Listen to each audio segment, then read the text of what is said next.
My name is Giulio Roux of the University of Cagliari, and I'm going to talk about the study of adaptive biometric systems within the BullyBuster project. The aim of the BullyBuster project is to detect the language models used by bullies and their victims and develop rules to automatically detect bullying and cyberbullying contents. The system performs an analysis of the video flow of surveillance camera, keystroke dynamics, and touch analytics, and a text-based analysis of the data present in the social accounts to detect harassment, oppression, and stalking.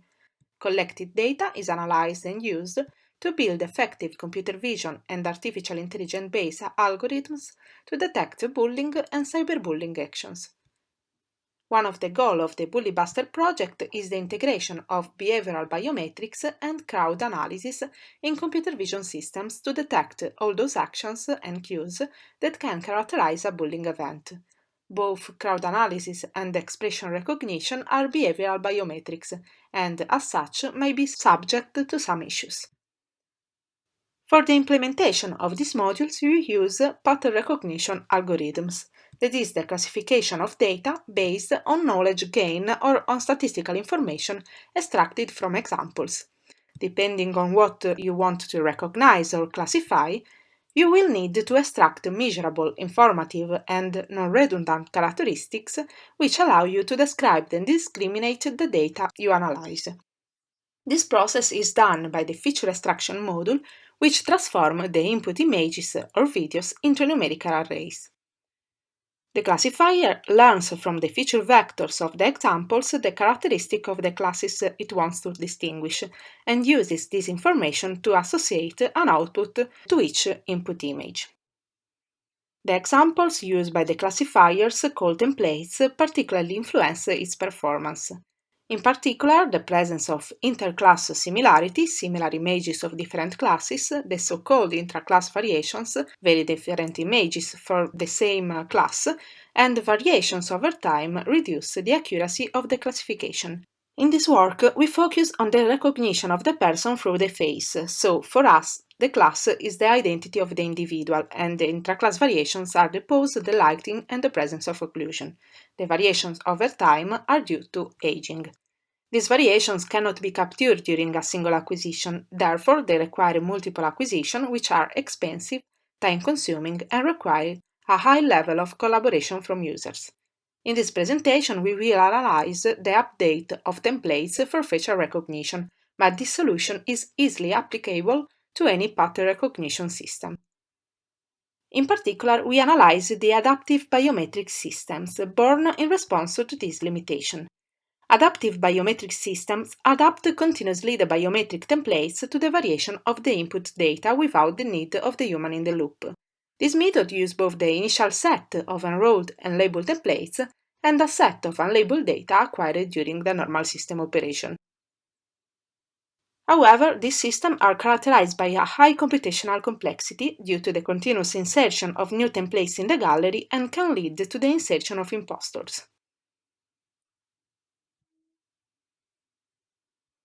The initial goal of our work was to make possible to use adaptive biometric systems in devices with limited computing power and limited storage space. To achieve this goal, we design appropriate selection approaches in order to keep in memory only the most representative templates of the biometric trait. The selection phase allows to filter the redundant biometric data. The proposed methods are based on a classification selection approach with a maximum limit of templates per user. By keeping constant the number of templates in the gallery, it's possible to keep constant the processing time, the occupied space, and therefore the computational complexity. In particular, among these algorithms with limit of samples in the selection, we have focused on a selection by clustering methods. As demonstrated in the works cited in the slides, this method allows to perform an optimal selection, as it maintains a limited but very representative set of templates. The method is based on the hypothesis that the facial feature distribution is monomodal for samples of the same user and multimodal for samples of different users. In other words, it's possible to identify clusters spatially overlapped where borderline feature belongs to changes in the subject appearance. In particular, this method used the K-mean algorithm, based on the search for natural clusters. These approaches have been found to be very useful in supporting traditional classifiers. In fact, the presence of a classification and selection method allows to obtain a lower identification error.